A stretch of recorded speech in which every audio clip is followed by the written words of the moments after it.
दोस्तों, अगर आपने इस वीडियो को देखने के लिए क्लिक कर ही दिया है तो आपसे हाथ जोड़कर निवेदन है कि एक सच्चे अंबेडकरवादी होने का फर्ज निभाइए और बाबा साहेब की जीवन की सच्चाई को पूरा जरूर सुनिए। मुझे आशा ही नहीं पूर्ण विश्वास है कि यह सच्चाई आपके दिमाग को हिला देगी और आप में वैचारिक परिवर्तन लाएगी।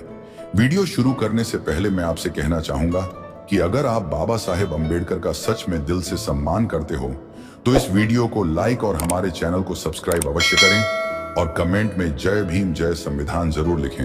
तो चलिए वीडियो को शुरू करते हैं। दोस्तों, आप सभी ने अपने जीवन में अनगिनत बार ये दिल छू लेने वाली कहानियां सुनी होंगी। कहानियां उस महान शख्सियत की जिन्होंने हमारे समाज के लिए इतने बड़े बड़े इतने अमिट योगदान दिए कि वे आज भी हमारी रगों में बहते हैं। जी हाँ, मैं बात कर रहा हूं बाबा साहब डॉक्टर भीमराव अंबेडकर की, जिन्होंने हमारे समाज को एक नई दिशा दी, एक नई रोशनी दिखाई जहां अंधेरा सदियों से छाया हुआ था। उन्होंने कितने असहनीय कष्ट सहे, कितने गहरे अपमान झेले, कितनी बार समाज की कड़वी सच्चाइयों से दो चार हुए, लेकिन कभी भी अपने पथ से नहीं डिगे, कभी डर की छाया को अपने दिल में जगह नहीं दी। मित्रों, ये कहानियां हमारी स्मृतियों में इस कदर बसी हुई हैं कि वे अमर कथाओं की तरह लगती हैं, जो पीढ़ी दर पीढ़ी सुनाई जाती हैं और हर बार सुनने पर दिल में एक नई ऊर्जा भर देती हैं। लेकिन साथियों, क्या आपने कभी इन सब के बीच गहराई से सोचा है कि इन सारी लड़ाइयों, इन सारे संघर्षों के बीच बाबा साहब के सामने सबसे बड़ी, सबसे अटूट चुनौती क्या थी? कौन थी वह अभेद्य दीवार जो बार बार उनके मार्ग में आकर खड़ी हो जाती थी, जैसे कोई प्राचीर जो कभी टूटने का नाम ही न ले? कौन था वह व्यक्ति जो उनके हर कदम पर अड़चने डालता रहा, जैसे कोई छिपा हुआ शत्रु जो अंधेरे में से हमला करता हो? दोस्तों, घबराइए मत। आज इस वीडियो में हम ठीक उसी विषय पर गहराई से, दिल की गहराइयों से बात करेंगे कि बाबा साहब डॉक्टर भीमराव अंबेडकर का सबसे कट्टर, सबसे अडिग विरोधी आखिर कौन था। और वह विरोध केवल सामाजिक स्तर पर नहीं था, बल्कि सत्ता के सबसे ऊंचे, सबसे शक्तिशाली सिंहासन से आता था, जहां से हर निर्णय लिया जाता था, जहां से देश की दिशा तय होती थी। मित्रों, यह विरोध इतना गहरा था कि वह न केवल विचारों की टकराहट था, बल्कि एक सोची समझी रणनीति का हिस्सा था, जो बाबा साहब के हर प्रयास को कमजोर करने के लिए बुनी गई थी। साथियों, अक्सर आपने महात्मा गांधी जी के बारे में सुना होगा, उनकी अहिंसा की उन अमर कहानियों को, उनके त्याग की उन मिसालों को जो आज भी दुनिया को प्रेरित करती हैं। और नेहरू जी का नाम भी आता है, उनकी दूरदर्शिता की, उनकी लोकतंत्र की मजबूत नींव रखने वाली सोच की, जो भारत को एक आधुनिक राष्ट्र बनाने में अहम भूमिका निभाती रही। बाबा साहब के साथ इन दोनों महान व्यक्तियों के वैचारिक मतभेद थे। यह एक ऐतिहासिक सत्य है जो किताबों में दर्ज है, जो इतिहास के पन्नों पर साफ साफ लिखा हुआ है। लेकिन दोस्तों, आज का यह वीडियो गांधी जी या नेहरू जी पर केंद्रित नहीं है। हम उन मतभेदों की चर्चा नहीं कर रहे जो विचारों की टकराहट से पैदा हुए थे, जो बहसों में जन्मे थे, जहां तर्क और विचारों का आदान प्रदान होता था। बल्कि आज हम उस व्यक्ति की बात करने जा रहे हैं जिसने बाबा साहब का खुलकर, बिना किसी हिचकिचाहट के, बिना किसी पर्दे के विरोध किया, जैसे कोई योद्धा जो हर सामाजिक सुधार की राह में एक मजबूत अटूट दीवार बनकर खड़ा हो गया, जो कभी झुकने का नाम न ले। मित्रों, वह व्यक्ति सत्ता के शीर्ष पर बैठा था और उसने मनुवाद की रक्षा करने में कोई कसर नहीं छोड़ी, जैसे कोई प्रहरी जो पुरानी व्यवस्था को बचाने के लिए अपनी पूरी ताकत, अपनी पूरी शक्ति लगा देता है, दिन रात एक कर देता है। साथियों, यह विरोध इतना कट्टर था कि वह न केवल शब्दों में झलकता था, बल्कि कार्रवाइयों में, निर्णयों में और उन गुप्त बैठकों में जहां साजिशें बुनी जाती थीं। दोस्तों, गांधी जी और नेहरू जी से बाबा साहब के मतभेद वैचारिक थे, जैसे दो अलग अलग विचारधाराओं का संघर्ष, जहां बहस होती है, तर्क दिए जाते हैं और कभी कभी समझौते भी निकल आते हैं। लेकिन जो विरोध हम आज बात कर रहे हैं वह कट्टर था, वह सोची समझी रणनीति से भरा हुआ था, जैसे कोई योजनाबद्ध हमला जो पीछे से किया जाता है, जहां दुश्मन सामने मुस्कुराता है लेकिन पीठ पीछे वार करता है। मित्रों, यह विरोध केवल शब्दों तक सीमित नहीं था, बल्कि कार्रवाइयों में झलकता था, जहां हर सुधार को रोकने की कोशिश की जाती थी, जहां हर क्रांतिकारी कदम को बाधित करने के लिए बहाने गढ़े जाते थे। आज इस वीडियो में आप जानेंगे कि वह कौन था, उसका नाम क्या था और उसने बाबा साहब के कौन कौन से प्रयासों को बाधित करने की कोशिश की। जैसे कोई छिपा हुआ तीर जो निशाने पर लगता है, जो दिल को चीर कर निकल जाता है। साथियों, हम आपको सब कुछ बताएंगे, दस्तावेजों से, भाषणों से, इतिहास की उन गहराइयों से जहां सच्चाई दबी हुई है लेकिन कभी मिटाई नहीं जा सकती, जहां सच्चाई की आवाजें अभी भी गूंजती हैं, हमें पुकारती हैं। हम उन ऐतिहासिक पलों को फिर से जीवंत करेंगे जहां बाबा साहब की दमदार आवाज गूंजी थी और विरोध की कड़वी हवाएं उन्हें रोकने की कोशिश करती रही लेकिन कभी सफल न हो सकी। दोस्तों, ये पल इतने मार्मिक हैं कि उन्हें याद करते हुए दिल भर आता है, आंखें नम हो जाती हैं, क्योंकि वे संघर्ष की वो कहानियां हैं जो हमें सिखाती हैं कि न्याय की लड़ाई कभी आसान नहीं होती। अब मित्रों, असली कहानी यहां से शुरू होती है, जहां बाबा साहब ने केवल सवाल नहीं उठाए बल्कि पूरी व्यवस्था को सीधे सीधे ललकार दिया। जैसे कोई शेर जो जंगल के राजा को चुनौती देता है, जो अपनी दहाड़ से सारी जंगल को हिला देता है। उन्होंने कहा था, हम बराबरी नहीं मांग रहे, हम उसे छीनने आए हैं जिसे तुमने धर्म और कानून के नाम पर हमसे छीना है। दोस्तों, इन शब्दों में कितनी ताकत थी, कितनी आग थी, कितनी गहराई थी। यह केवल शब्द नहीं थे बल्कि एक क्रांति की घोषणा थी जो सदियों की गुलामी को तोड़ने वाली थी, जो उन जंजीरों को तोड़ने वाली थी जो सदियों से समाज की आधी आबादी और दलितों को जकड़े हुए थी। साथियों, बस यहीं से सत्ता के गलियारों में हलचल मच गई, जैसे कोई भूकंप आ गया हो, जैसे कोई तूफान जो सब कुछ उड़ा ले जाना चाहता हो। हिंदू धर्म की उस बड़ी छतरी तले बैठे लोगों को पहली बार एहसास हुआ कि यह आदमी कोई दया की भीख नहीं मांग रहा बल्कि अपना हक छीनने आया है। जैसे कोई योद्धा जो युद्ध के मैदान में उतरता है, अपनी तलवार चमकाते हुए, बिना किसी डर के। और फिर क्या हुआ? हर दिशा से, हर कोने से, हर गली से एक कट्टर विरोधी ताकत खड़ी हो गई। जैसे कोई आंधी जो सब कुछ उड़ा ले जाना चाहती हो, जैसे कोई ज्वाला जो सब कुछ भस्म करने पर तुली हो। मित्रों, यह विरोध इतना भयंकर था कि वह न केवल सामाजिक स्तर पर था बल्कि राजनीतिक, धार्मिक और सांस्कृतिक स्तर पर भी फैला हुआ था, जैसे कोई जाल जो चारों तरफ बिछा दिया गया हो। दोस्तों, कभी यह विरोध संस्कृति के नाम पर आता था, जैसे कोई पुरानी परंपराओं की ढाल लेकर खड़ा हो जाता और कहता कि यह बदलाव हमारी संस्कृति को मिटा देंगे। जैसे कोई प्राचीन विरासत को जलाने की कोशिश हो। तो कभी धर्म के नाम पर जहां धार्मिक भावनाओं को आहत बताकर रोकने की कोशिश की जाती, जैसे कोई पवित्र भावनाओं को ठेस पहुंचाने का आरोप लगाकर लोगों को भड़काया जाए। कभी राष्ट्र की अखंडता के नाम पर डर फैलाया जाता, जैसे देश के टूटने का भय दिखाकर लोगों को डराया जाए, जैसे कोई भविष्य की भयानक अंधेरी तस्वीर पेश की जा रही हो। तो कभी हिंदू समाज की एकता के नाम पर जहां कहा जाता कि यह सब कुछ समाज को बांट देगा, कि इससे दरारें पड़ जाएंगी जो कभी न भर सकेंगी। साथियों, जब बाबा साहब छुआछूत के खिलाफ खड़े हुए तो विरोधी ताकतों ने कहा, यह तो हमारी पवित्र परंपराओं पर हमला है। जैसे कोई पवित्र ग्रंथ को जलाने की कोशिश हो, जैसे कोई अपवित्रता जो समाज को दूषित कर देगी। मित्रों, जब उन्होंने मनुस्मृति को जलाया तो चारों तरफ चीख पुकार मच गई। धार्मिक भावना आहत हुई है, जैसे कोई बड़ा पाप हो गया हो, जैसे कोई महापाप जो 7 जन्मों तक पीछा करेगा। लेकिन दोस्तों, सोचिए जरा गहराई से, वह मनुस्मृति जो सदियों से असमानता की जड़ बनी हुई थी, जो दलितों और महिलाओं को इंसान भी नहीं मानती थी, उसे जलाना क्या अपराध था? नहीं साथियों, वह तो एक क्रांति का प्रतीक था। वह एक ज्वाला थी जो अन्याय की राख से नई शुरुआत की रोशनी पैदा करती थी। जब बाबा साहब ने दलितों को प्रतिनिधित्व देने की बात की तो डर फैलाया गया, देश टूट जाएगा। जैसे कोई भविष्य की भयानक तस्वीर पेश की जा रही हो, जैसे कोई विपत्ति जो सारे राष्ट्र को निगल लेगी। और जब उन्होंने महिलाओं को बराबरी देने की कोशिश की तो संसद के अंदर बोला गया, यह तो हिंदू धर्म को समाप्त करने की साजिश है। जैसे कोई बड़ा षड्यंत्र रचा जा रहा हो, जैसे कोई गुप्त योजना जो सदियों की नींव को उखाड़ फेंकेगी। दोस्तों, अब भाई लोग सोचो जरा गहराई से, दिल की गहराइयों से। जिस देश में लड़की को बचपन से ही सिखाया जाता था कि तू पराया धन है, कि तेरा कोई अपना घर नहीं, तू बस दूसरे के घर की अमानत है, कि तेरी कोई अपनी इच्छा नहीं, कोई अपनी पहचान नहीं। उसी समाज को जब बाबा साहब ने आईना दिखाया तो न केवल समाज कांप गया, बल्कि सत्ता के सिंहासन भी हिलने लगे, जैसे कोई भूकंप की लहरें जो सब कुछ हिला देती हैं। मित्रों, उन कटाक्षों को सुनो जो उस समय उछाले जाते थे।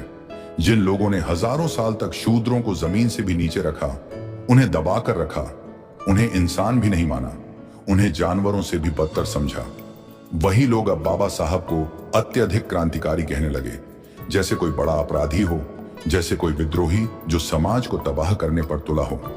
अरे भाई, तुम्हारी वह चुप्पी ही सबसे बड़ा षड्यंत्र थी, जो सदियों से चली आ रही थी, जो अन्याय को पोषित करती रही, और बाबा साहब की वह दमदार आवाज ही उसका सबसे बड़ा पर्दाफाश थी। जैसे कोई अंधेरे में रोशनी की किरण जो सब कुछ उजागर कर देती है, जो हर छिपी हुई सच्चाई को सामने ला देती है। साथियों, यह आवाज इतनी शक्तिशाली थी कि वह न केवल वर्तमान को हिला देती थी, बल्कि भविष्य की दिशा भी बदल देती थी। दोस्तों, बाबा साहब ने जब संविधान का निर्माण किया तो वह केवल कानून की किताब नहीं लिखी। उन्होंने एक नई सोच घड़ी, एक नई व्यवस्था की नींव रखी और मनुवाद के खिलाफ एक ऐतिहासिक बगावत दर्ज कर दी। जैसे कोई महाकाव्य जो इतिहास बदल देता है, जो आने वाली पीढ़ियों को प्रेरित करता है। मित्रों, अब सवाल उठता है, क्या यह पुरानी व्यवस्था इतनी आसानी से टूट जाएगी? क्या सदियों की जड़ें इतनी जल्दी उखड़ जाएंगी जो समाज की मिट्टी में इतनी गहराई से बैठी हुई है? नहीं दोस्तों, कट्टर विरोध वहीं से और तेज हो गया। जैसे कोई जंग जो और भयंकर हो जाती है, जैसे कोई आग जो और फैल जाती है। एक चेहरा बार बार उभर कर सामने आने लगा, जो बाबा साहब को सामने से तो सम्मान देता था, जैसे कोई दोस्त की तरह मुस्कुराता, जैसे कोई साथी जो कंधे से कंधा मिलाकर चलता हो, लेकिन पीछे से उनके हर सुधार में कील ठोक रहा था। जैसे कोई गुप्त दुश्मन जो छुरा घोंपता है, जो विश्वासघात करता है। साथियों, यह द्वंद्व इतना मार्मिक था कि वह न केवल राजनीतिक था, बल्कि व्यक्तिगत स्तर पर भी दर्द देता था, क्योंकि बाबा साहब का दिल समाज के दर्द से जुड़ा हुआ था। अब मित्रों, नाम अभी भी नहीं लेंगे, क्योंकि उस नाम को पहचानने से पहले उसके द्वारा डाले गए हर रोड़े को, हर साजिश को, हर मनुवादी चाल को उजागर करना जरूरी है। जैसे कोई कहानी को पूरा सुनाना, जहां हर मोड़ पर रहस्य छिपा हो, जहां हर पल एक नया खुलासा होता हो। याद रखो दोस्तों, जब सच्चा विद्रोह शुरू होता है तो असली दुश्मन चुप नहीं रहता। वह मुस्कुराता है, मीठी बातें करता है, लेकिन पीछे से वार करता है, जैसे कोई सांप जो छिपकर डसता है, जैसे कोई विष जो धीरे धीरे फैलता है। साथियों, इस विरोध की गहराई को समझने के लिए हमें इतिहास की उन परतों को खोलना होगा जहां सच्चाई दबी हुई है लेकिन कभी मिट नहीं सकती, जहां हर परत एक नई कहानी कहती है, एक नया दर्द बयां करती है। दोस्तों, ये परतें इतनी गहरी हैं कि उन्हें खोलते हुए हमें अपने अंदर की आवाज सुननी पड़ती है, जो हमें बताती है कि न्याय की लड़ाई कभी खत्म नहीं होती।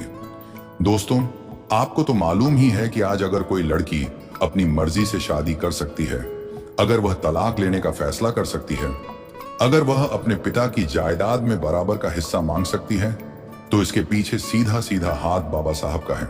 जैसे कोई पिता जो अपनी बेटी के लिए लड़ता है, जो उसके लिए हर दीवार तोड़ता है। लेकिन मित्रों, जरा सोचो गहराई से, दिल की गहराइयों से। साल था 1951। उस जमाने में औरत की जिंदगी कैसी थी?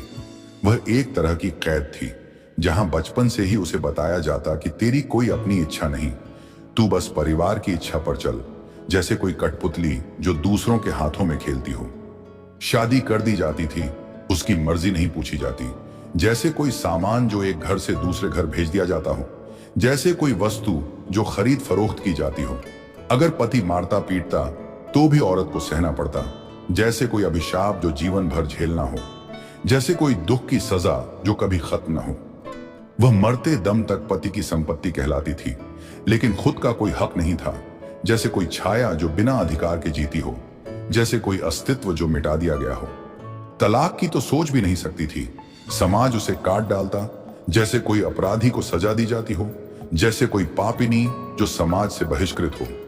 साथियों, यह दृश्य कितना दर्दनाक था, कितना अन्यायपूर्ण, जहां आधी आबादी को इंसान भी नहीं माना जाता था, जहां महिलाएं केवल साया बनकर जीती थीं, जहां उनका कोई सपना, कोई आकांक्षा नहीं होती थी।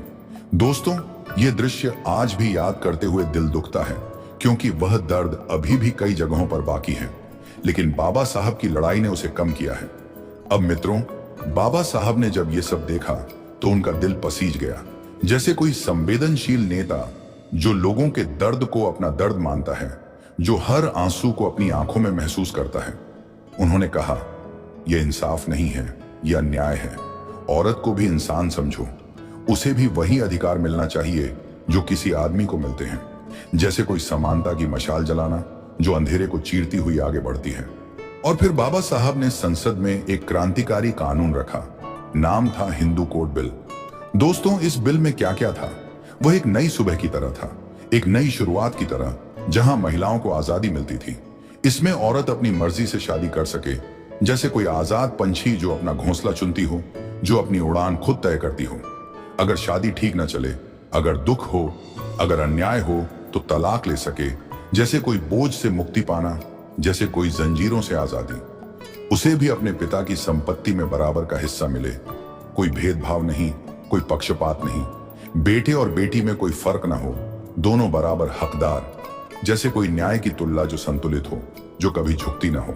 साथियों, इस बिल में इतनी गहराई थी कि वह न केवल कानूनी बदलाव था, बल्कि सामाजिक क्रांति था, जो महिलाओं को उनकी सच्ची जगह दिलाता था। दोस्तों, अब सोचो भाई, ये कितना बड़ा, कितना क्रांतिकारी बदलाव था, कितना मार्मिक प्रयास था। जिस समाज में औरत को बस चूल्हा चौंका करने वाली और पराया धन समझा जाता था, जहां उसकी कोई अपनी पहचान नहीं थी, जहां वह केवल घर की चारदीवारी में कैद रहती थी, उसी समाज के सामने बाबा साहब ने कहा, औरत अब सिर झुकाकर नहीं चलेगी, बल्कि सीना तान कर गर्व से जिएगी, जैसे कोई योद्धा जो युद्ध जीत कर लौटती हो, जैसे कोई रानी जो अपना राज्य संभालती हो। लेकिन मित्रों, सत्ता में बैठे लोग भड़क गए, जैसे कोई आग लग गई हो, जैसे कोई ज्वाला जो सब कुछ भस्म करने पर तुली हो। उनमें से कुछ ने कहा, अरे अरे, यह तो हिंदू धर्म को खतरे में डाल देगा, जैसे कोई पवित्र मंदिर को तोड़ने की कोशिश हो, जैसे कोई धार्मिक नियम को हिला देने का प्रयास हो। औरतों को इतनी आजादी मिल गई तो घर कैसे चलेगा? परिवार की नींव हिल जाएगी, जैसे कोई बड़ा संकट आ गया हो, जैसे कोई तूफान जो सब कुछ तबाह कर देगा। मतलब साफ था साथियों, वे नहीं चाहते थे कि औरत अपने पैरों पर खड़ी हो, कि वह सवाल पूछे, कि वह स्वतंत्र हो, कि वह अपनी किस्मत खुद लिखे। उन्हें डर था कि अगर औरत ने आवाज उठाई तो उनके बनाए हुए उस पितृ सत्तात्मक साम्राज्य की नींव हिल जाएगी, जो सदियों से चला आ रहा था, जैसे कोई पुराना किला जो ढहने वाला हो, जैसे कोई साम्राज्य जो अंत की ओर बढ़ रहा हो। दोस्तों, यह डर इतना गहरा था कि वह न केवल व्यक्तिगत था, बल्कि सामूहिक था, जहां पूरी व्यवस्था बचाने की कोशिश की जा रही थी। और क्या हुआ मित्रों? जब बाबा साहब ने इस बिल को पास कराने की कोशिश की तो संसद में बहाने बनाए गए, जैसे कोई खेल खेला जा रहा हो, जैसे कोई राजनीतिक चालें चली जा रही हो। कोई बोला, अभी समय नहीं है, लोग तैयार नहीं, समाज अभी इतना आगे नहीं बढ़ा। कोई बोला, लोग नाराज हो जाएंगे, समाज में विद्रोह हो जाएगा, जैसे कोई आग की लपटें फैल जाएंगी। और अंत में बिल पास ही नहीं होने दिया गया, जैसे कोई सपना जो टूट जाता है, जैसे कोई उम्मीद जो बिखर जाती है। अब भाई बताओ, जिस इंसान ने औरत को इंसान मानकर कानून बनाया, जिसने समानता की लड़ाई लड़ी, जिसने महिलाओं के दर्द को अपना दर्द बनाया, उसी की आवाज को संसद में दबा दिया गया। क्या यह सिर्फ विरोध था? नहीं दोस्तों, यह सीधा सीधा मनोवादी सोच का हमला था, जैसे कोई जहर जो धीरे धीरे फैलता है, जो पूरी व्यवस्था को संक्रमित कर देता है। उन्हें लगा कि अगर अंबेडकर का यह बिल पास हो गया तो हजारों साल से चला आ रहा मर्दों का वर्चस्व टूट जाएगा, औरतें बराबर की हिस्सेदार बन जाएंगी, समाज बदल जाएगा और पुरानी सत्ता की जड़ें उखड़ जाएंगी।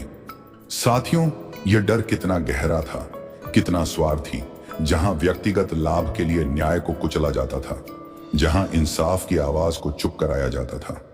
मित्रों, ये पल इतने दर्दनाक थे कि उन्हें याद करते हुए लगता है जैसे बाबा साहब का वह संघर्ष आज भी जीवित है, हमें पुकार रहा है।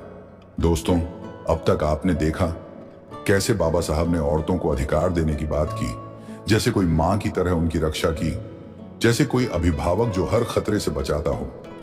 दलितों को इंसाफ दिलाने की कोशिश की, जहां उन्होंने आरक्षण को लागू करवाया, जैसे कोई पुल बनाया जो असमानता की खाई को पाटता हो। जो सदियों की दूरी को मिटाता हो, और संविधान को आधुनिक बनाने के लिए अपनी पूरी जिंदगी लगा दी, जैसे कोई कलाकार जो एक मास्टरपीस बनाता है जो आने वाली सदियों तक चमकता रहे। लेकिन हर बार उनके रास्ते में कोई ना कोई दीवार खड़ी हो जाती थी, जैसे कोई अभिशाप जो पीछा नहीं छोड़ता, जैसे कोई छाया जो कभी दूर ना हो। वह दीवार कोई आम आदमी नहीं था, वह सत्ता का एक बड़ा प्रभावशाली चेहरा था, जो बाहर से मजबूत दिखता था लेकिन अंदर से पुरानी सोच से भरा हुआ, जो मनुवाद की जड़ों से जुड़ा हुआ था।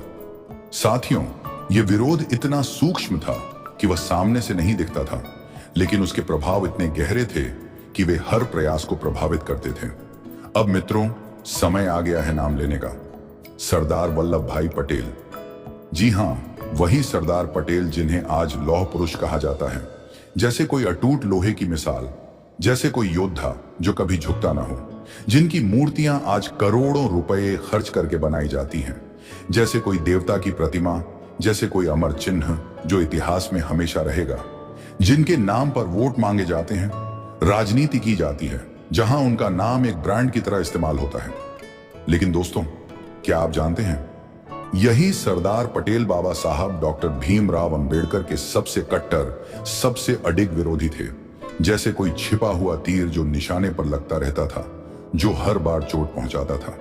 साथियों, यह खुलासा इतना मार्मिक है कि वह हमें सोचने पर मजबूर करता है कि इतिहास कितने चेहरे छुपाता है। बात करते हैं साफ साफ, बिना किसी लाख लपेट के, बिना किसी पर्दे के। जब बाबा साहब ने हिंदू कोड बिल लाया तो सरदार पटेल ने खुलकर विरोध नहीं किया, लेकिन उन्होंने नेहरू जी पर दबाव बनाया कि इसे पास मत होने दो। जैसे कोई गुप्त सलाह जो पीछे से दी जाती है, जैसे कोई चाल जो अंधेरे में चली जाती है। बाबा साहब के हर सामाजिक सुधार पर पटेल जी की चुप्पी, वह सहमति नहीं थी, बल्कि एक गहरा विरोध था। जैसे कोई मौन जो चीख से ज्यादा जोरदार होता है, जैसे कोई शांत तूफान जो अंदर ही अंदर सब कुछ तबाह कर देता है। मित्रों, जब बाबा साहब ने आरक्षण लागू करने की बात की तो सरदार पटेल ने कहा, इससे देश में फूट पड़ेगी। जैसे कोई भविष्यवाणी कर रहे हों, जैसे कोई चेतावनी जो डर पैदा करती हो। अब सोचिए दोस्तों, जिस व्यक्ति ने गांव गांव जाकर दलितों की दशा देखी हो, जिसने मनुस्मृति के खिलाफ आंदोलन किया हो, जिसने असमानता की जड़ों को उखाड़ने की कोशिश की हो, जिसने अपने जीवन का हर पल संघर्ष में लगाया हो, उसे कह दिया गया कि उसकी नीतियां देश तोड़ेंगी। यह विरोध नहीं था भाई, यह सीधा सीधा मनुवादी सोच की ढाल बनना था, जहां पुरानी व्यवस्था को बचाने के लिए हर हथकंडा अपनाया जाता था, जहां हर चाल चली जाती थी। साथियों, यह विरोध इतना गहरा था कि वह न केवल नीतिगत था, बल्कि वैचारिक स्तर पर भी समाज को प्रभावित करता था। और सबसे बड़ी बात मित्रों, जब बाबा साहब इस्तीफा देने संसद पहुंचे, जब उन्होंने अपना पद छोड़ने का फैसला किया, क्योंकि उनके सुधारों को रोका जा रहा था, क्योंकि उनके प्रयासों को बाधित किया जा रहा था, तो उन्हें रोकने वाला कोई नहीं था, सरदार पटेल भी नहीं। जैसे उन्हें कोई फर्क ही ना पड़ा हो कि देश का संविधान निर्माता, वह महान व्यक्ति जो न्याय की मशाल जलाए था, संविधान से ही अपमानित होकर जा रहा है, जैसे कोई योद्धा जो मैदान छोड़ने को मजबूर हो। दोस्तों, यह उदासीनता कितनी दर्दनाक थी, कितनी मार्मिक, जहां एक योद्धा को अकेला छोड़ दिया जाता है, जहां उसकी आवाज को अनसुना कर दिया जाता है। साथियों, ये पल इतने हृदय विदारक थे कि वे हमें बताते हैं कि सत्ता का खेल कितना क्रूर हो सकता है। और यही थी वह असलियत जिसे हमें जानना जरूरी है मित्रों, क्योंकि सत्ता हमेशा अपने विरोधी को छुपाकर उसे मूर्ति बनाकर पेश करती है, जैसे कोई झूठी कहानी जो बार बार सुनाई जाती है, जैसे कोई मिथक जो सच्चाई को ढक लेता है, और जो सच बोलता है उसे इतिहास की किताबों से मिटा देती है, जैसे कोई धब्बा जो साफ कर दिया जाता हो, जैसे कोई आवाज जो दबा दी जाती हो। लेकिन दोस्तों, सच्चाई कभी मिटती नहीं, वह उभर कर आती है, वह अपनी जगह खुद बना लेती है। अगर आपको लगता है कि यह सच्चाई छुपाई गई है, अगर आपको लगता है कि बाबा साहब का अपमान हुआ है, तो अब समय है इस वीडियो को एक हथियार की तरह फैलाने का, जैसे कोई क्रांति की लौ जो हर घर तक पहुंचे, जो हर दिल को जगाए। साथियों, इसे शेयर करें, चर्चा करें, क्योंकि सच्चाई फैलाने से ही बदलाव आता है, क्योंकि सच्चाई की आवाज कभी चुप नहीं होती। दोस्तों, बाबा साहेब अंबेडकर के जीवन की इस सच्चाई से आपने क्या सीखा? आप अपना ओपिनियन कमेंट में जरूर बताएं, हमें आपके विचारों का इंतजार रहेगा। वीडियो पसंद आई हो तो वीडियो को लाइक, शेयर और हमारे चैनल को सब्सक्राइब कर सकते हैं। वीडियो को यहां तक देखने के लिए आपका बहुत बहुत आभार।